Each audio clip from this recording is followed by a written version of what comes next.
नमस्कार मित्रांनो स्वागत आहे तुमचं हॉरर हब या यूट्यूब चॅनलच्या अजून एका भयकथेमध्ये।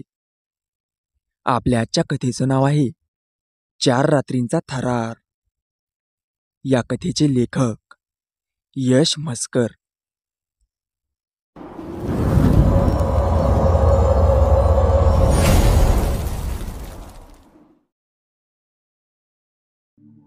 असं म्हणतात की एखाद्या माणसाचा मृत्यू झाल्यानंतर त्या माणसाच्या पापपुण्यानुसार त्याच्या आत्म्याला 3 मार्ग भेटतात। ते म्हणजे स्वर्गलोक, पितृलोक आणि नरकलोक। त्या व्यक्तींच्या कर्मांच्या आधारे हे निश्चित केले जाते की त्या व्यक्तीच्या आत्म्याला कोणत्या मार्गावर पाठवले जाईल। जर त्या व्यक्तीच्या आत्म्याला पितृलोकात पाठवले तर त्या ठिकाणी त्या व्यक्तीला अन्न मिळत नाही। म्हणून एखाद्या माणसाचा मृत्यू झाल्यावर 1 वर्षाने त्याचे श्राद्ध घातले जाते आणि त्या व्यक्तीच्या आत्म्यासाठी श्राद्धाचे जेवण बाहेर वाडीवर ठेवले जाते। पण काही वेळेस अशा व्यक्तींचे श्राद्ध न घातल्यास अशा व्यक्तींचा आत्मा त्यांच्या संबंधित कुटुंबाला त्रास देतो आणि त्यांचा आत्मा कधीही मुक्त होत नाही। असेच काहीसं आमच्या गावातील एका कुटुंबासोबत घडलं। चला तर मग जाणून घेऊया की नक्की काय घडलं त्या कुटुंबासोबत। ही गोष्ट मालवण तालुक्यातील एका छोट्याशा गावातील आहे। त्यावेळेस गावातील सर्व माणसे कामानिमित्ताने बाहेरगावी असायची, त्यामुळे गावात जास्त माणसं दिसायची नाहीत। आमच्या शेजारच्या राजेश काकांची लग्न झालेली मुले सुद्धा त्यांच्या कामानिमित्ताने बाहेरगावीच राहायला असायची। ते जास्त गावी येत नसत, त्यामुळे त्या घरात एकटे राजेश काकाच राहत होते।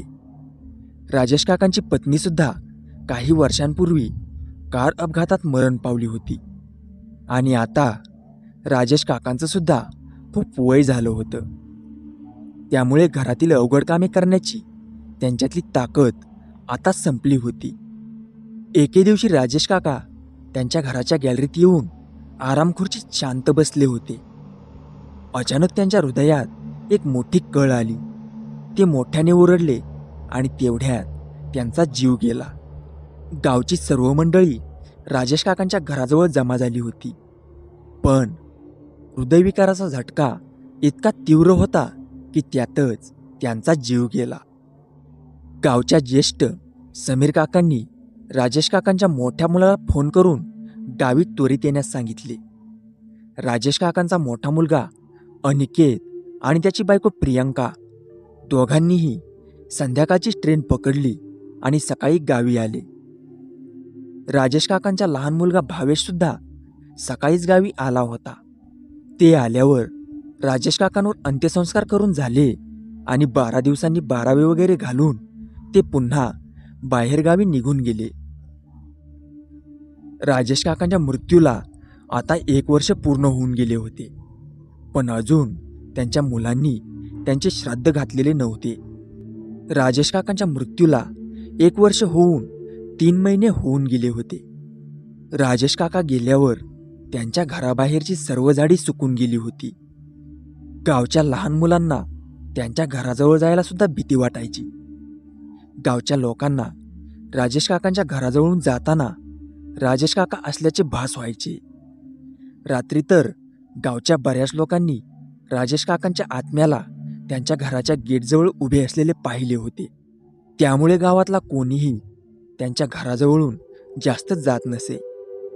अगदी शेजारचे सुद्धा त्यांच्या घराजवळ जायला घाबरायचे। आता राजेश काकाच्या मृत्यूला जवळजवळ 2 वर्ष पूर्ण व्हायला आली होती। त्यावेळी थंडीचे नुकतेच दिवस सुरू झाले होते। रात्री आमच्या घराच्या अंगणात शेकोटी पेटवायचा कार्यक्रम व्हायचा।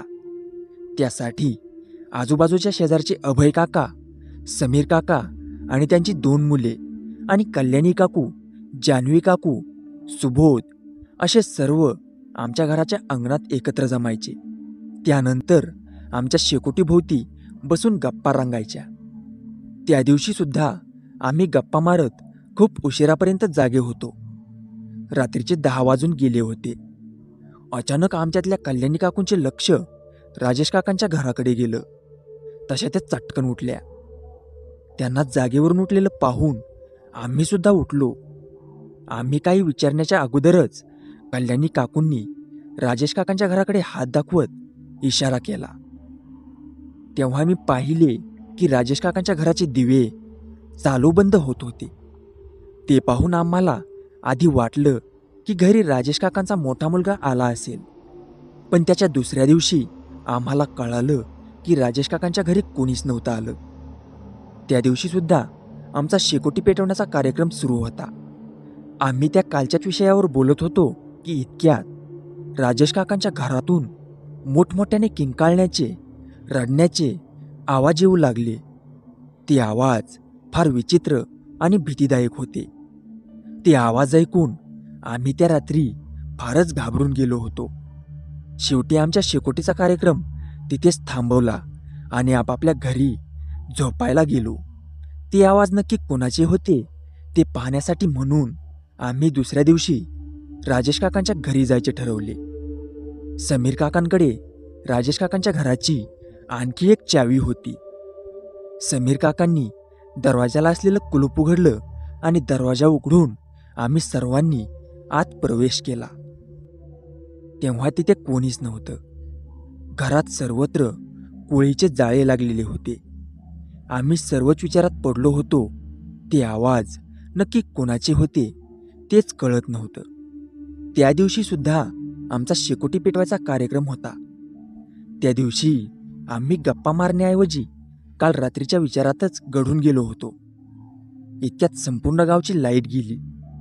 संपूर्ण गाव अंधारात सापडलेलं होतं. आम्ही सर्व अंगणात पडलेल्या चांदण्याच्या प्रकाशात उभे होतो. राजेश काकांचे घर अंधारामुळे अधिकच भयान दिसत होते. त्या घराकडे पाहिल्यावर सुद्धा भीतीने अंगावर शहारे येत होते. त्या दिवशी बाहेर गारठाही खूप पडला होता.